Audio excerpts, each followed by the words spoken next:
friends. My name is Pak Koo Hing, and welcome to another Sunday night discussion about politics in the Hmong community.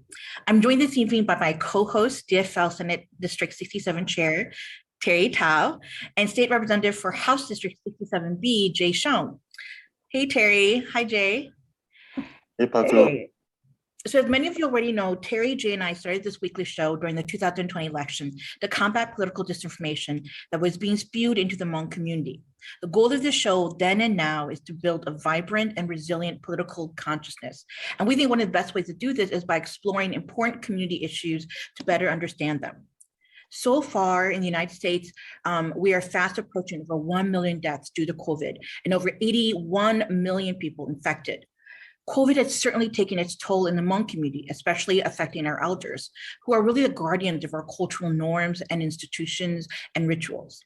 With the passing of so many of our elders in such a short amount of time, many young people are unexpectedly introduced to Hmong mourning and funeral rituals and left to wonder, what does it mean to be Hmong or Hmong American nowadays? How ought our cultural norms and rituals adapt to these times, if at all? And what is my role in all of this? In other words, what should I do now? Well, and even though there's a long-standing, and there's always been folks in the Hmong community who are Christian, when we also think a lot about the Hmong indigenous practices and traditional culture and rituals, we think about animism and shamanism. And for those who don't know, the definitions of them are that, according to theologian Andrew Tevington, animism is a religious system in which followers understand that most things in the physical world have spirits or souls. A spirit is said to animate the object. The spirits are believed to cause natural and supernatural phenomena to occur.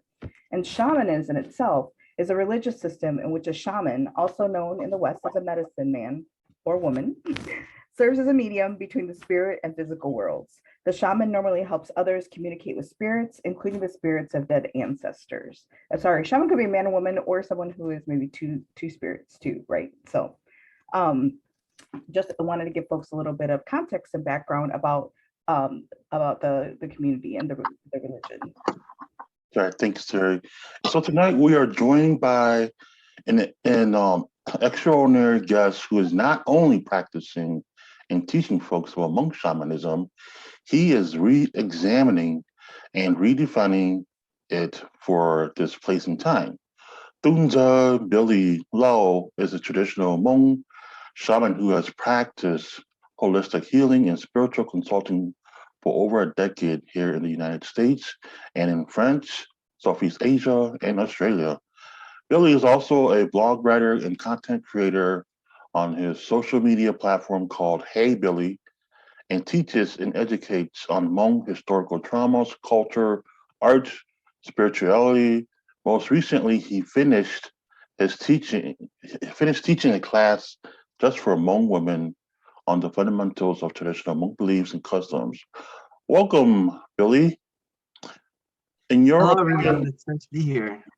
That's awesome. Thank you so much for joining us this evening. And so my first question to you, Billy, hey, Billy, is in your opinion, what is Hmong shamanism and why is it so important? Yeah, Hmong shamanism, besides the terms that was used earlier, I think really for the Hmong community, what Hmong shamanism is the ancient healing techniques and really medicine that our elders and our community continually uses to heal, whether that's spiritually and even herbally at times as well. So for me, really defining traditional Hmong shamanism is just really medicine for the Hmong community. Great, thank you, Billy. And tell us a little bit about yourself. How did you become a shaman, and what is the standard path that people take to become a healer? Yeah, and so becoming a healer in the community for thousands of years now, it has always been a process in which you cannot choose to be a shaman, but you must be selected to be a shaman. And so we believe that when someone is selected to become a shaman, it is an ancestral calling or even maybe a higher calling that they will experience. And how they know that this calling is happening is through illness. And so we call it moneng, and moneng is a shamanic illness that people who are becoming shamans will get, and we believe that there are spirit guides, or in the Hmong term Kwanang. There are Kwanang, or ancestral spirits, shamanic spirits, who choose you to become the next shaman within your lineage, within your family, and they choose you by making you go through trials of illnesses, and these illnesses can manifest in many forms. They can be physical illness, mental illness, and usually a combination of each. Many times, some people will, their family members will experience illnesses, and they end up becoming the shaman. And so it manifests its form, the illness itself and the process can be very different depending on each individual. But for me personally, what I went through, I was young, probably at this time I remember I was in middle school. It's been so long where I don't remember the age, but around middle school is when I started experiencing the illnesses. And some of my symptoms were a lot of joint pain, hand pain. For example, my hands would hurt to the point where it was hard to hold a spoon. And even being at school at that time, it was hard to hold a pencil. It would hurt so badly where it felt like a spoon was 10 tons on my hand. And I started experiencing a lot of these illnesses, and coming from a low-income family, it was hard to seek out, medical help. It was hard to seek out Western medicine, right? Just because we didn't have insurance and we didn't have the resources and access to equitable healthcare medicine. And so then we had, a couple of times we'd go to the doctors and have it checked out, but could never find what was wrong with it, and I wasn't getting better. And yeah, other things started happening as well, as for example, at that time, growing up in America here, I couldn't really speak Hmong as well, and so my English was my strongest tongue. And through the process of me experiencing this illness, I found myself being able to speak shamanic chants randomly, and most times I wouldn't even notice that I was doing that. And this started progressing to the point where, with my health declining, my mom actually decided to seek out a shaman. Seeking out a shaman was the last thing that we wanted to do. And so then we sought out a couple of shamans, and each one had said that after doing their ceremony and they diagnosed that, I was going to become a shaman. And this was hard for me, but eventually I accepted it. But through these diagnoses, and then they finally brought me to a shaman who made me take a test. And this test is to see if you're truly to become a shaman, see if you can go into a shamanic trance. And I passed through the test, and I shook, and I became a shaman after that. So it's been a couple of years since then. Yeah. So Billy, tell us a little bit about how COVID has affected traditional healing ceremonies, and in particular, the Hmong community in both this realm and in the spirit realm. That to me is a really interesting question. Mm-hmm. Yeah, I think, when it comes to, first starting off, the Hmong community itself is so spiritual. When it comes to all aspects of our culture, whether it is shamanism, with my role, or even funerals and death, spirituality plays such a big role. But to start off with, I think, through my experience as a very active shaman in the community, and when COVID hit, something that did change really for the community. One, first addressing shamanism and healing, was that Hmong people, we had to actually shift our forms of healing. And it was the first time where shamans really had to be innovative with technology, leveraging and utilizing Zoom, Facebook Messenger, and using a lot of these FaceTime apps to be able to communicate and continually perform ceremonies through the Hmong community. And I think in the Hmong community in general, one thing as for me as a shaman, and when I connected with other shamans as well, one thing we realized was we had to actually start shifting our healing methods, and start actually paying a lot of attention to mental health as well, with a lot of our elders and our young Hmong community. That was one thing that was very different for us Hmong shamans. Was we usually are working with people, in their, I would say the earliest is around their early 20s, and we work with primarily those from early 30s up into the elderly ages. And so then we started working a lot with our youth, and working with our youth through mental health. And then there was a lot of need for, I would say, spiritual therapy within our community as well.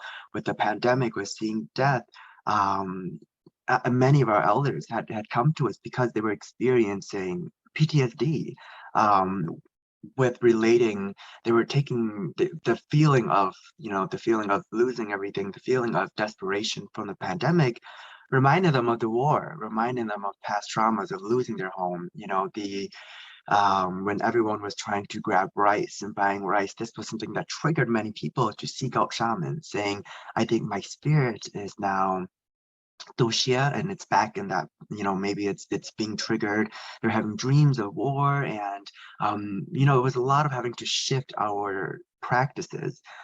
Besides just spiritual healing as well, I want to address even that what's really related to that a lot of monk shamans had to really be involved with is funerals. Usually monk shamans actually aren't a big part of the funeral process. But now with the pandemic, we were having 3-day funerals. Now it's shifting to less than a day. It's shifting to itashu, just during lunch and throughout the afternoon. And this scared our Hmong community, especially our elders. This was something very new, and this was something worryful, because death is a pivotal part of the journey of life in general. And elders, death itself is reuniting with their loved ones. It's reuniting with their ancestors. And with funeral process being cut short, there was a fear that it would disrupt the processes. It would disrupt the journey of reuniting with our loved ones. And so then now we're having the Hmong community itself is looking at, is facing COVID, the fears from COVID. Dying itself is now scary for them, because they didn't know if they could reach their ancestors. Many Hmong families actually didn't even perform traditional ceremonies anymore, because they were scared of COVID. They were scared of holding huge gatherings. And so a shaman then, talking about how the spiritual plane, or the spiritual, our spiritual cosmos changed with that as well. Now you're having many shamans who are involved in the process of death. And so, for example, after a funeral, if they couldn't hold a traditional funeral with the Quen and with the Tauke to send the deceased back to the ancestors, now after, just doing a quick service, and after the burial, shamans are being called after a couple of weeks to come and do ceremonies to send up the deceased. And so in the spiritual plane, this was changing a lot too, because as shamans, we work a lot with healing. We work a lot with healing, and working a lot of just consulting. And now we're dabbling with death, and we're entering different spaces in which we haven't entered before. And spiritually, this was changing, because now the journey of sending our deceased, that is changing, and that in a way affected. I wouldn't say the spiritual world was changing much, right? But I would say a process and how we interact with spirits and with spirituality in general was really changing for us Hmong people. And so these were big shifts that was happening that our elders and our community wasn't used to. But now we're still practicing that, and even you're looking at beyond in the future, it might even become a norm eventually as well. Thank you for that, Billy. Yeah, Billy, in what you do, you talk a lot about the patriarchy and its effects and its effect in the Hmong spiritual matters. Can you talk a little bit more about this and why you think it's important to apply a gender equity lens and analysis to traditional Hmong cultural norms and rituals? Yes, within my work, when I first started as a shaman, coming from a family who, to be vulnerable, my mother was a divorced Hmong woman, single Hmong mother as well, and my siblings and I, and even my mother, we were disowned from our clan, and so we were navigating through the Hmong system, where as a patriarchal system, without a father figure, without a binary straight Hmong man who was leading the family, we didn't get the privileges, right? We didn't get access to shaman. We didn't get access to even community help, even community support. And so then with this, so when I started my work, one thing I wanted to especially do was apply and lens on equity, especially when it comes to gender, sexuality, and all aspects of shamanism. And when we talk about the patriarchy as a shaman, shamans itself, one thing that I had to learn to admit and learn to reflect on is that shamans are upholders of patriarchy. We are upholders we play a crucial role in upholding the patriarchal system, and we play a crucial role in oppressive traditions, oppressive practices that we still continue to practice. For example, we talk about how when a daughter is, gets married and maybe has a divorce, or even if their spouse dies, mostly a divorce, right? And they come back to, after the divorce, their own family or their original clan, and so it doesn't induct them back. And at times, doesn't let them, let's say if we've had Hmong daughters who are sick, they're not allowed to die in the house. And so the reality of it is that many people will, thankfully we have hospitals where many people can, pass away, but many times they'll still take the woman outside to pass away outside in the garage, or as long as it's not in the house. And there's a lot more that comes to that as well. And so then when we talk about patriarchy, we have to understand, and, if biggest, adding on to that is that one thing we're so scared of is losing our culture and cultural preservation. But if we only gatehold, we're gateholding our practices and our customs to only the Hmong men, one, we're going to lose that, and two, we're going to lose many of our Hmong community members, our Hmong women, our Hmong queer, who at times are non-existent in the Hmong, Hmong spiritual beliefs.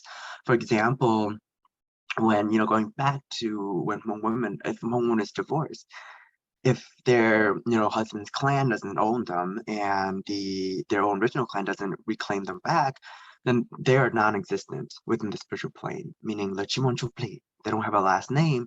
And so many shamans will refuse to even do, spiritual healing on them. Families will even refuse to bleed because they do not know where you stand in the existence of this spectrum of being of life. Where do you stand in this spiritual clan spectrum?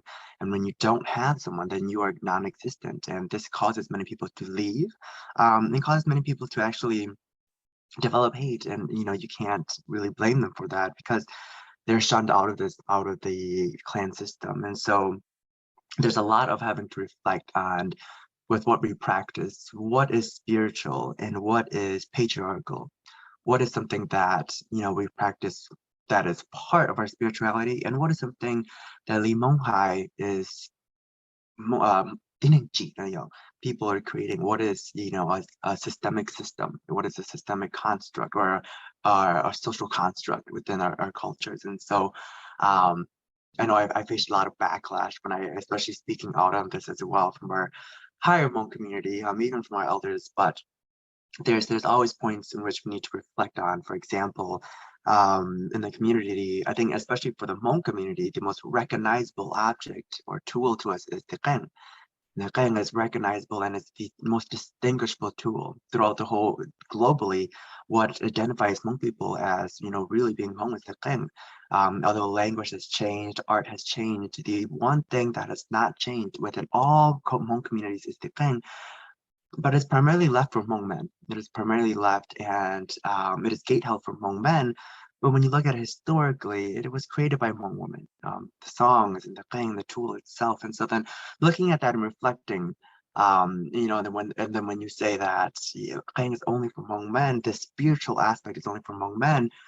But when you look at historically, it was Hmong women who created that. And so then we have to be very critical of what, we are addressing and looking at historical references and comparing a lot of things as well. And so as much as assimilation is really hindering our preservation of our culture, we also must recognize that the patriarchy itself is choking our culture. It is choking our practices and restricting it to others, and really choking it so it won't last into the future, because it is only gate health for a small number of people who can actually practice it. And so when it comes to preservation, when it comes to being progressive, and making the culture inclusive for all, we really have to look at patriarchy and seeing how that is affecting it, and seeing how, as shamans, what can we do to deconstruct our practices and then reconstruct it as well. Right.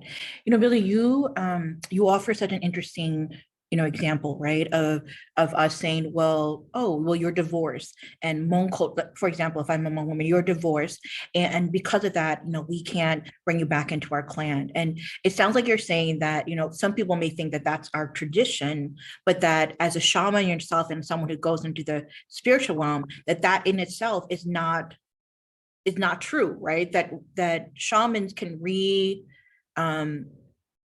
you can reinterpret some of these cultural norms that we have. Is that right? And that's my first question. My second question is, you had talked about like queers and even like the role of women in shamanism and in our cultural norms and practices. And I'm wondering, what are you hearing? What do you think is the future for these traditional types of Hmong belief systems? And do you think it's going to persist in the United States in the way that, we have traditionally understood it, or we've traditionally practiced it? Or do you think it's going to basically assimilate and then almost disappear into like, normal, Mika ways of life? And what do you think, how do you think this will affect Hmong identity in the ways that Hmong people perceive each other and Beja community? But of all, I know I asked you a lot of questions, but I'm really intrigued by this idea of how like people say, well, we have to keep doing this because this is Hmong tradition, but you're saying something really different. And so starting off with the first question, you're talking about the role of Hmong women and the role of Hmong queer in our traditions. It is something that's so crucial as well. And at times we forget about those roles. You look at, for example, in the Hmong culture, the most powerful, spiritually, right, the most powerful position goes to the sister, goes to the Hmong woman, the Mo Po. All of the, you could say, superstitions or spiritual laws that each clan follows. For example, Yangs can't eat hearts, or in the Vang clan, father-in-laws or the in-laws cannot go into the Du and Yaz room. All of these traditions, doesn't matter which clan, every one of those spiritual laws or spiritual taboos we follow was created by Hmong women, was created by the Mo Po. Mo Po is the only individual within our whole community who has the power to actually even create spiritual laws. No one else has that ability. Only the Hmong woman can. But even looking at that, you see how there's patriarchally, and these laws are usually made at funerals, right? Hmong women are the ones who make this at funerals to Mo Po. But even now, when you look back then, and the reason why I always say we need to look at a different perspective was because truly there's no such thing as tradition. We're saying that what we practice now is tradition, but when you look at our Hmong community in China, for example, Hmong women are still filling the roles as Sisai. Hmong women are still filling the roles within Peng, are still filling the roles within Go, the shamans as well. And so, so when we say this is truly tradition, it really isn't. There really isn't such thing as tradition, because 50 years from now, 50 years in the future, our Hmong community then will say whatever they're practicing then is tradition. If I was to say this is tradition, our Hmong community 100 years ago would say, no, this is tradition. And so, like our elders say, and so we constantly are evolving. We're constantly evolving and changing, but doesn't mean we evolve the right way as well. The Hmong community used to be very inclusive, but when you look at, for example, whether the end of World War II, beginning of Secret War, Vietnam War, that was really when the Hmong people started sitting with, not allowing Hmong women to sit at the table, not allowing Hmong women to sit at the table and join with men because of colonization. You're looking at French colonization, you're looking at all of that. And you realize that these traditions, right, especially being extremely patriarchal, this stems from colonization starting from the early 1900s, starting with French colonization, with the patriarchal head. For example, when the first Hmong people who came into Indochina or Southeast Asia at that time, and I was very, and just to note, I was very privileged to be a college student, to be a scholar in college, and I really combined academics with historical events, and then comparing that with cultural references as well. Hence where I'm getting a lot of my information from. Just want to cite that. And so when you're looking at, with the first Hmong people, with the first French who colonized Indochina, we hear that position that was created by the French. It was not created by Hmong people. It was created by the French to have a figurehead, especially a patriarchal figurehead, to control the Hmong, to tax them through opium taxes and through labor. And so then we're seeing where a lot of our patriarchal practices come from. It really comes from white colonization. And so then looking at, okay, well, before we were colonized, how are we then? And you can still see a lot of this that's still being echoed in our Hmong community beyond our ancestors who traveled into Laos and Thailand, right? So let's move that away and look at the Hmong people who traveled into Vietnam, or who are still in the Sichuan plains or South China, right? They're still practicing very traditionally. Hmong women are still included in almost every role, every position. They're there's still patriarchy there as well. They're almost as equal, it's still very closely. And so then when we say this is tradition and we're not allowing to change, we don't realize that we are the change. We have changed, and we are not what we are to be Hmong. And so, I would say I'm not speaking out on I can't, and as Hmong Americans, we can't speak on the behalf of all Hmong communities, because we really aren't. There's so many different communities, but then to use the reference that this is what Hmong originally was is very contradicting to ourselves, especially when the patriarchy itself really gateholds Hmong women, is saying that Hmong women can't do this and that. But then weren't these traditions created by Hmong women? Weren't the first practitioners Hmong women? So where is that change? When you say we can't change, but isn't the patriarchy what came and changed it along the way, along with colonization? So being reflected on that, using that perspective, and that's where you must apply a very critical lens, an even social justice and equitable lens. You have to apply those lenses and see where are those changes and why do those change. And Billy, it also sounds like you're saying we have to have the courage to change. Yeah, we really must have the courage to change, because and then the scariest reason, the biggest reason why we have to be able to change is because if we don't, this leads to the second question of how will our traditions look like in the future? What does that look like visually? And as one thing is you look at the enslaved communities, the first, our Black community, who the enslaved people, they were enslaved, and looking at how they lost their traditions along the way. And how destructive that was, how destructive colonization was, how destructive assimilation was. You look at our indigenous communities in Americas here, and you're seeing how the loss of culture, the loss of traditions. But then you also have to understand too, is that there's also colonization that's involved, where is our culture, our practices going to be appropriated? You look at yoga, you look at how mainstream media. You look, for example, dream catchers. Within indigenous cultures, how it doesn't even mean what it means now. But where, as much as we're trying to, even if in my work too personally, as much as I try to educate and let our culture and our practice be accessible, there's this fear of, are we going to get appropriated as well? It is I don't want, my sacred healing to all of a sudden be being taught in this class by maybe a white spiritualist who doesn't understand the ancient forms and the deep meanings of this. And so, tying that back with losing culture and the future of it, I do believe that we are slowly shifting, and that we might be able to hold it. I know that even Hmong shamanism itself is a buildup of our Hmong diaspora. It is a buildup of different religions, different beliefs that we've been influenced by. But at the same time, when we were able to adopt those practices, for example, with Hmong people in white strings at huplis, graduations, and weddings, that was from the Lao Basi practices. And so that's something we adopted. You don't see other Hmong communities doing that, especially only for the Hmong who went to Laos, Thailand, and America here. But now in America, what we're facing now is that, yes, what we practiced was appreciation because we lived in those countries. We became, Lao citizens. So that was something that we adopted. But now in America, we're facing where are we going to get appropriated, our practices? We're already seeing this in the community as well. We're already seeing appropriation coming. We're seeing many of those who, are not Hmong seeking to be shamans, even though they're not going through the traditional route of having to be chosen. They're taking it and learning it, and which is something we don't do in the community.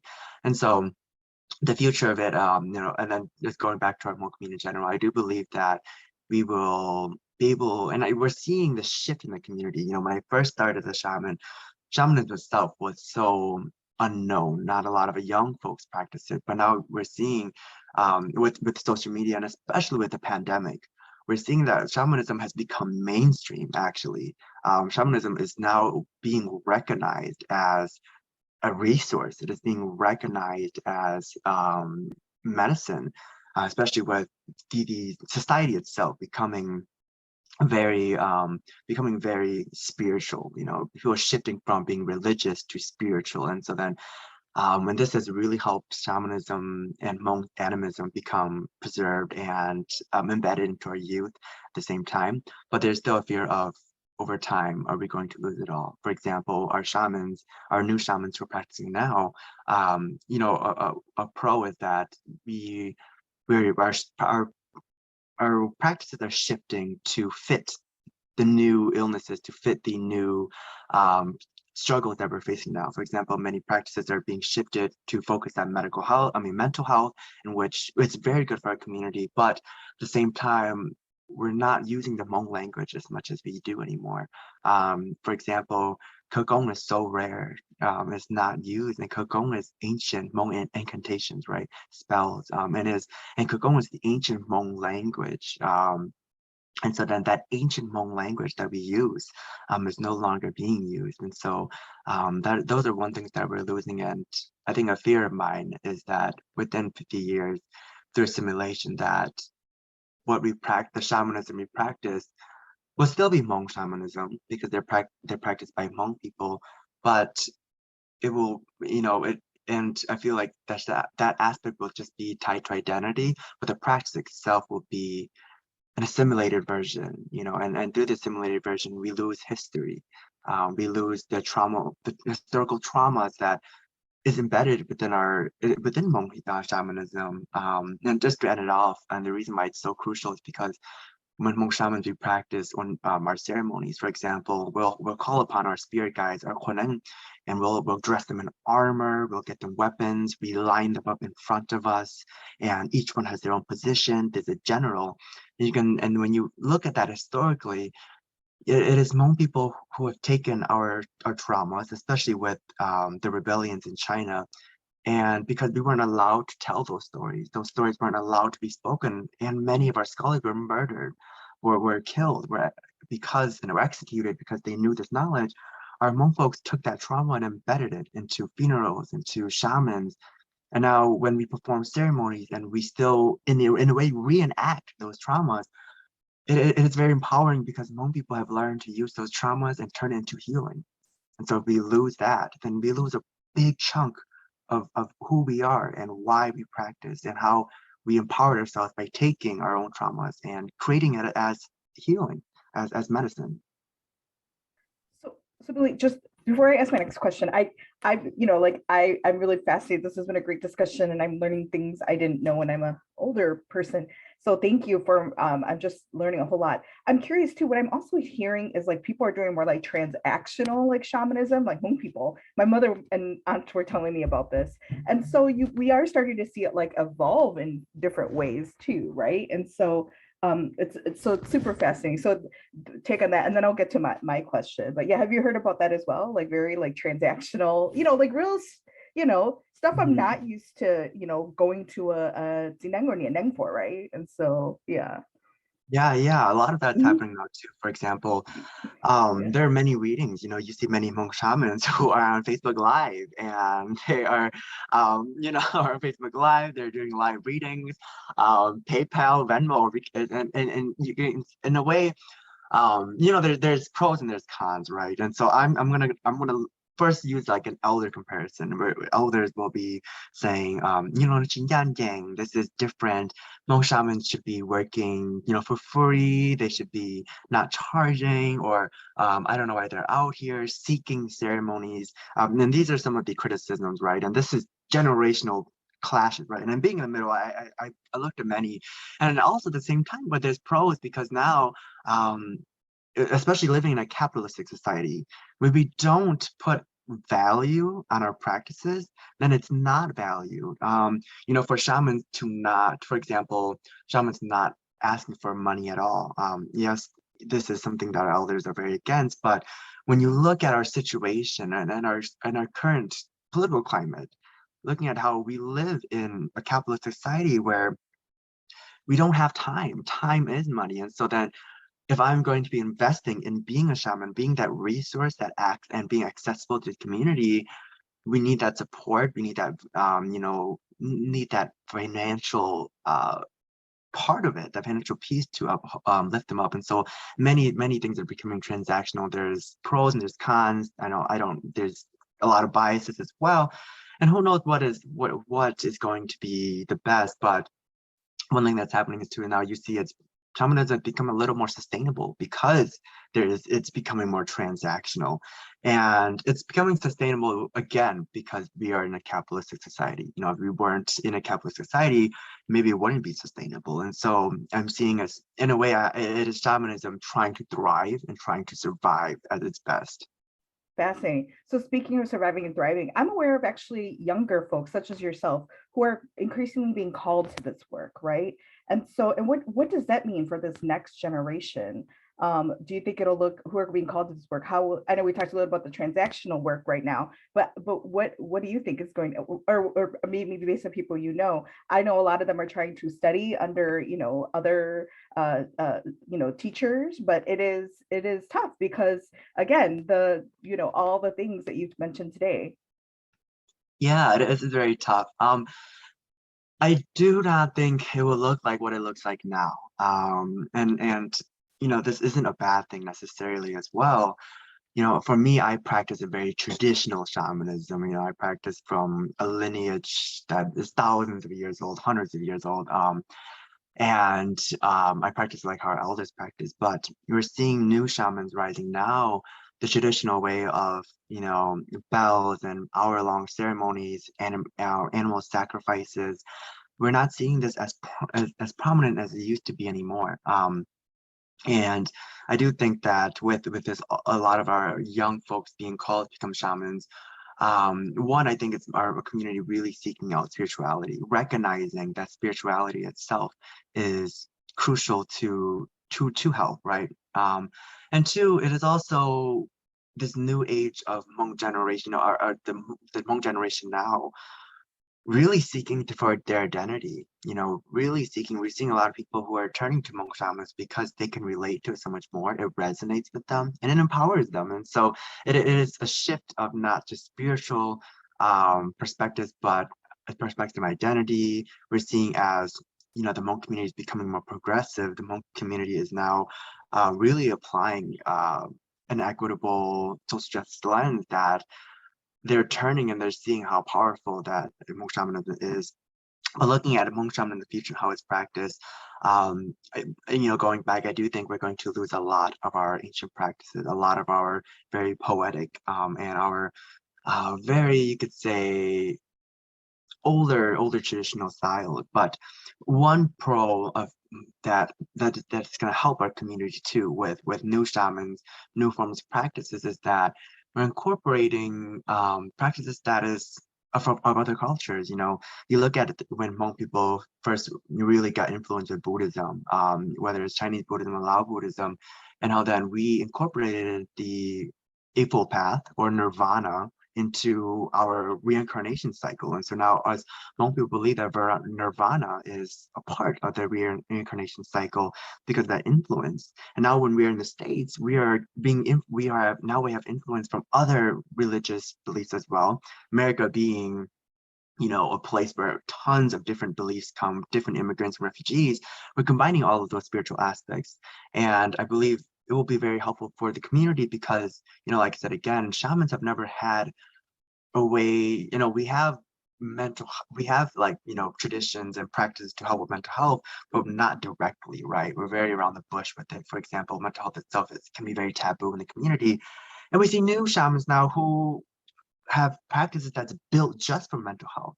And it has been so beneficial to our community, especially our elders who don't want to seek out therapists, who don't want to seek out Western medicine, but to seek out a shaman who helps them through that process, who helps them, understand where their trauma comes from.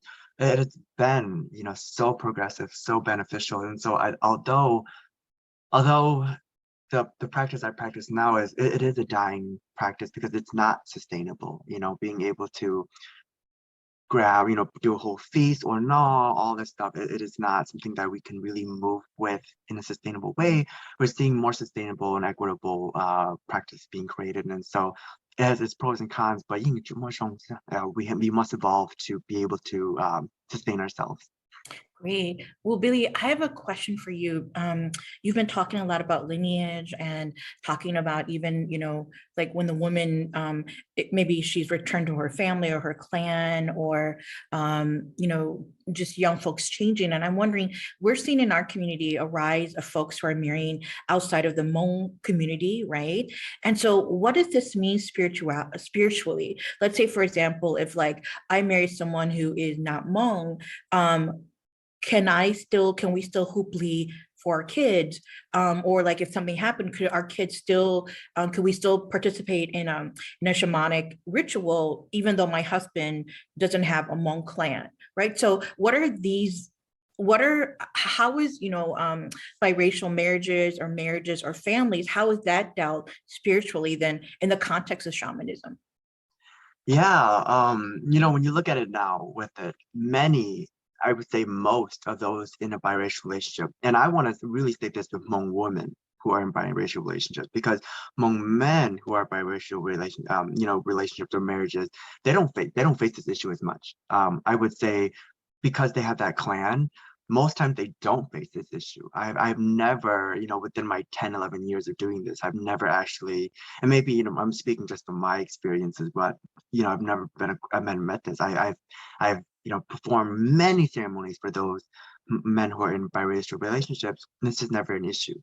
But among women, this is always an issue. I've never come across a case where they had support. I've never come across a case where people said, yes, we can do it for our daughter and their kids. We've never faced that. And this comes back to, before we go into the spiritual aspect, this comes back to the patriarchal aspect, the social construct that was created, and saying that, oh, because now going back to how Hmong women who are not in a clan become non-existent. They're non-existent in the spiritual spectrum of what life is. And so then many shamans and elders will refuse because they'll say, from a shaman perspective, shamans will say, I don't want to do this ceremony because you don't have a clan. And after I do the healing, who am I supposed to, so I'll raise your spirit. I'm going to raise that. And I need a spiritual pillar or I need a spiritual, guardian to give this to, because you don't have that. I can't do that. But then you have to look at the comparisons, because through wartime, through World War II, when the Axis were laying their, Japan in general was flying their planes in the Southeast Asia. You look at through Secret War, when we were in jungles, shamans were still performing, and we didn't have those. We were still doing ornangs in the jungles. We were still doing all of this when we didn't have those structures. And so then it's very hypocritical, again, to use that as an excuse. When Hmong people for the longest time do that. You look at Hmong men who don't even have sagat, but the shaman is still willing to come in. Is still willing to do all of that. And so then this is where you have, where I challenge shamans and challenge our elders. Are you being sexist, or you being misogynist? Are you being, you're discriminating when you're really not, and you're being very contradicting to what you're practicing. And so then going back, how do we change this? Is it possible? Of course it's possible. Of course it is. You see how very Hmong people, especially with adoption, we adopt kids all the time, especially through wartime. Most of us aren't even 50% Hmong. Most of us are 40% Hmong, 30% Han Chinese. Most of us are not full-blown Hmong. In the 1500s, thousands of our Hmong were slaughtered, and the Chinese structures at that time raped our women. Most of us aren't full Hmong, but then to say that, oh, we can only do this for Hmong people, very contradicting to our history, very contradicting to who we are as Hmong people. And so then, yes, it's still possible, because it is not about, it's not about, oh, where do you lay? You can still practice all of this without using a last name. And that's really it. When Hmong shamans practice, one thing that is crucial to our practice is using last names. But just because it's crucial doesn't mean that you can't take it out. Hmong people perform ceremonies for people outside the community all the time. We do hupli for political figures. We do hupli for celebrities, to induct them in our cultures. You see how, for going back to the Hmong people using white strings during weddings and happy events, the first family to do that was the military families in Laos. They did that so they can bond ourselves with the Lao community. And even that is and if we could adapt that, why can't we do this for Hmong women and biracial marriages? Why do we, if a man is in a biracial marriage, their kids is considered Hmong, but when a woman is in a biracial marriage, their kids is not considered Hmong? And so this, again, is like, where are you standing within this? How contradicting is it? And we have to pull ourselves to reanalyze and rethink, but it is possible. And it has always been possible, because we have done this for hundreds of years. We work with people of all different backgrounds, all different ethnicities. So it is possible, but we just need our Hmong people to come together. And now we come together, going back to courage. We need our first people to step out there and say, no, this isn't it. And especially with our traditional shamans, it starts at our, clan figures, but really with our Hmong shamans, because as much as there's clan leaders, as much as there's cultural experts, when the shaman says, this is what it's supposed to be, it goes that way. That's the power they hold in the community. And so again, to all the other shamans out there, they must be able to reflect on that. Billy, can I ask you a follow-up question to that then? Yeah. So, in the big American system, where do you learn these things? You learn them in school. But traditionally, right, when we have someone is called to be a shaman, they have to apprentice with a shaman. But to my understanding, and I'm not a shaman or in that realm, there is no such thing as like a shaman school. So how do we how do we train younger or new shamans to be much more critical and progressive in their ways of thinking and their ways of performing these rituals then? Or is there already a school, that we're just not aware of? Yeah, and so sadly there is like no official school to teach all of this, and it's because in our culture, traditionally how shamans learn is by not learning.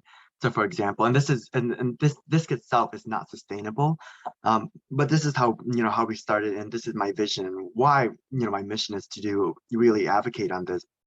How I learned was really when you have your master who you learn under, right? And the first thing they do is, what my master told me was, they do a ceremony that officiates you as a shaman, and then afterwards you go into your training or your learning phase.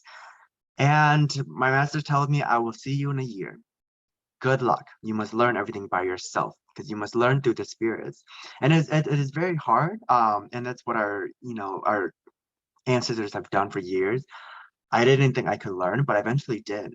But because this is how we learn, we don't learn critically, because this is how it is taught in the tradition. We are taught by only seeing. So we observe and we see how the culture works, and that's how we learn. But we're learning patriarchal and oppressive constructs. It is that cycle. It is that cycle. We're not learning to step off of that treadmill. We're constantly on that. And until you step off of that treadmill and look at it differently, we're just relearning our traumas. We're just relearning generational traumas. We're relearning oppressive systems. We're relearning all of this and just reapplying it and slapping a different label on there, calling it as this is, oh, I am, for example, I see many Hmong women who are shamans, but they uphold and they police other Hmong women within the patriarchy, right? As a Hmong woman, like for example, oh, they'll do ceremonies, oh, and that's why your ancestors are punishing you because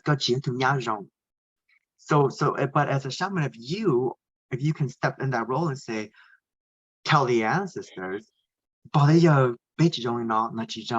you change it. You do that. You're creating the foundation, and so you're seeing with what we're doing. We as progressive as we are, as progressive as we have Hmong queer stepping into these spaces, Hmong women stepping into these spaces. Our identity steps in, but our practice is still that oppressive practice, and we cannot be our own oppressors. We cannot be our own oppressors because we are becoming that, and so we must learn to step out. And me coming from a place of privilege, being able to have access to education, higher education, and learning how to think critically. And so I think what we have to really do now first is I really encourage, and it is a place of privilege, to say this, but I really encourage our Hmong shamans to go seek education, to go into higher education, because I would have never known that so much destruction and so much of why our culture is very oppressive. It's because colonization. It's because of that white lens. I never knew that until I had access to that. And so being, to be a shaman, to fully understand it, also being a scholar, but then, we're talking about how our Hmong community doesn't have a lot of access to that. What I really want to call upon is for our higher Hmong community, our educated Hmong community, to give back. Yes, you have gone to college, you have achieved your dreams, but give back, because if you're not giving back, you're not giving that knowledge, you're not funneling it back into our community, only you are moving. The community is not moving with you. And so hence why I really want to give back and, being able to preach about these things as well. But I think for our practice to be more sustainable is, I think we really must change with our very old style of learning of watch me do it and then learn and don't ask questions. Our elders hate when we ask questions, but when you are the one who is willing to be courageous and challenge and ask those questions, and if it's wrong, being the first one to being able to change it, that is what we need to do. So for example, like, when we're seeing this too, is we see a lot of summer camps, that's for like traditions, right? We see classes that's being taught on traditions, but we can teach any classes on, Hmong, we can teach any classes on this is culture, but you have to start young with the youth and apply that lens right away. And so they can recognize it, because if you don't apply that lens with the youth, they're gonna experience the hardship that we went through, especially our young Hmong girls, our Hmong queer who are closeted right now.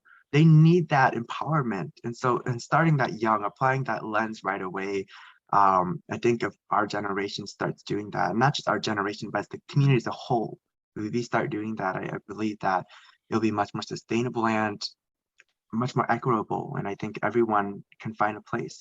I learned from many scholars, and this is a quote from a great friend of mine, my Nang Bang. What she said was, that's very empowering, is that we're not trying to take Hmong men off that table and put Hmong women in Quran. We're trying to put more chairs on the table so everyone can sit. We're trying to extend that table so everyone can sit, not take people out.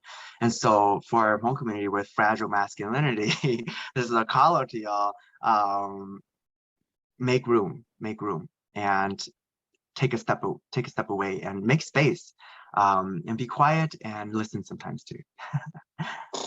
Really, I'm curious, you mentioned that for our traditional belief and practices, it has to be more sustainable, and we are evolving. Can you share with us why or why our traditional practices are important, especially amongst our fourth, fifth generation Hmong Americans, as we evolve for them to continue practicing this, and what can we do to preserve and continue this system of belief down the road? Yeah, our culture and our customs are it is so crucial. Little do we realize that most of our morals, most of our beliefs and how we love each other comes from our cultures and our traditions, and it stems from that. But as a community, as a people who survive multiple genocides, as people who have gone through so much, whose story is really just a story. It's not written down. Whose story is not a book. Whose story is something that's just passed down. We fail to realize that where are our stories? We grow up and we hear that our ancestors wrote down our stories in Yaig, Bandao wrote our stories within Yaig, really in Bandao, but who can actually truly read the Bandao? Who is actually seeing that? And so then when you look at Hmong funerals, and that's just an example, Hmong funerals, they have and that song is singing is all about how and how you have to and it's a reenactment of our traditions. The funeral drum itself, it comes from the origin of that is the war drum. The war drum that was played, back then during the rebellion. We didn't want to be ambushed or attacked during our funerals because it's so sacred that most people would hit the drums and pretend that we have an army here, and so no one could, they would be fearful to attack us during our funerals. And so we see that our whole identity, our story as Hmong people is written down, and it goes down. You're looking at funerals, which is one of the oldest arts of funerals. It talks a lot about the Chinese rebellion, the war we had there. But you're looking at, again, going with our process of reincarnation, talking about how now Hmong people, we talk about how we have many lives, we reincarnate many times until we achieve a heightened spiritual state, where then we will achieve nirvana and break out of reincarnation. But that stems from our Hmong people coming into Laos, coming to Thailand, getting influenced by that form of Buddhism. And so all of our traditions, our culture is literally the documentation of our traditions.